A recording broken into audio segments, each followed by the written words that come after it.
Hey guys, welcome to today's Legal 101. Being a Friday, it's on constitutional and human rights law. Let's talk about the removal of a cabinet secretary. Let's talk about select committees, bombastic side eye, and what we're borrowing from or what we're relying on today in this discussion is Article 152 of the Constitution of Kenya and the National Assembly Standing Order, particularly Orders 66 and then Orders 171 to 176. Now, a president may reassign a cabinet secretary. You've seen it happen. They may dismiss a cabinet secretary. You've seen this happen. And they may also dismiss a cabinet secretary if required to do so by a resolution that's passed by the National Assembly. Now, to remove a CS from office through the National Assembly, there must be a proposer of this motion. And in the current instance, the Bumula MP. That proposer will prepare a motion, sign it, have at least a quarter of all the members of the National Assembly sign it as well in support, and then deliver a copy of that motion to the clerk of the National Assembly. Now, in this motion, they will indicate the ground for removal of this CS. And the grounds are three as per the Constitution: gross violation of the Constitution or Kenyan law, serious reasons to believe the CS has committed a crime under national or international law, or gross misconduct. Okay, and each ground must be framed very clearly, very precisely, indicating all the particulars of the misconduct or the violation of the specific provision of the law, and there must be evidence to support each of these allegations. Now, this motion will be presented before the National Assembly, and if supported by a third of the members of the National Assembly, that assembly shall within 7 days, 7 days, appoint a select committee. For there to be an appointment, there must have been a nomination. We will see further down how this nomination is done. Now, this select committee is comprised of 11 members. And their function is to investigate the allegations made against that particular CS. Within 10 days of the appointment of this select committee, they're supposed to give their findings before the National Assembly to determine whether or not the allegations are substantiated. Now, during those 10 days, during those investigations, the CS has a right to appear before the select committee and be represented before it. If the report is that the claims are substantiated, then the National Assembly shall avail the CS with the report so that the CS is able to see all the allegations against them, all the evidence that was tendered in support of the allegations, so that they can prepare for a hearing. And this report has to be issued to them 3 days, at least 3 days before the hearing. During the hearing, the CS shall be allowed to give their defense, and thereafter the National Assembly shall vote on whether they approve a resolution requiring the CS to be dismissed by the President or not.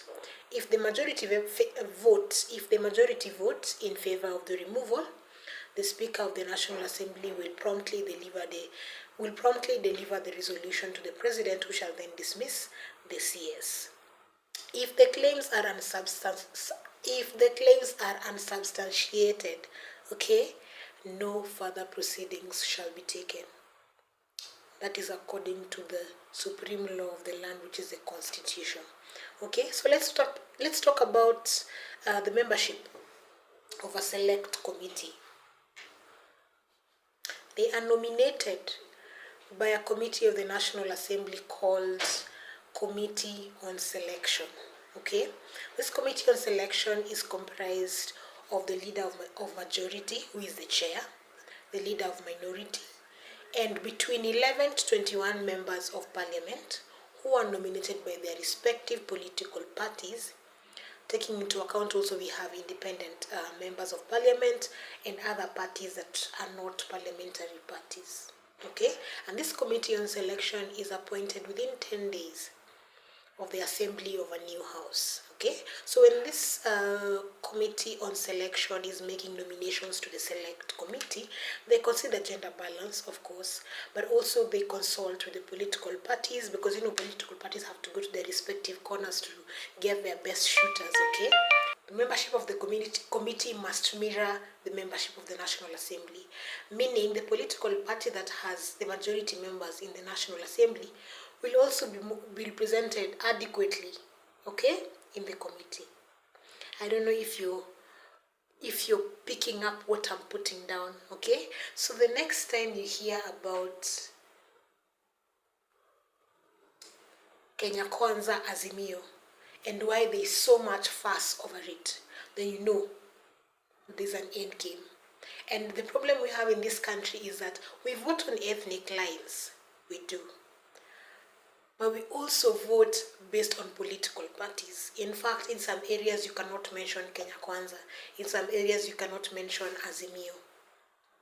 So at the end of the day, it doesn't even become about policy. It doesn't become about what Kenyans need. It's not about how much we're all collectively suffering. It is just self-interest. And I think Senator Sifuna has mentioned before, if you watched the Mic Check podcast, then you saw that he said, at the end of the day, sometimes you want to sway people's views when it comes to voting for certain policies or passing certain resolutions in the parliament, but because somebody is a member of a different political party, they will not vote for the right thing because they still have political parties to think about and they still have other interests to consider. So don't take this lightly the next time you hear about these political parties. I don't know. Maybe we will be more woke in 2027 when we vote, noting all the things that come out of our decisions. Until then, this is my contribution to us collectively learning about these things and not just staying aloof because I'm not politically charged. Anyway, enjoy your weekend. Be safe, finish strong. See you again next week on Monday. Bye.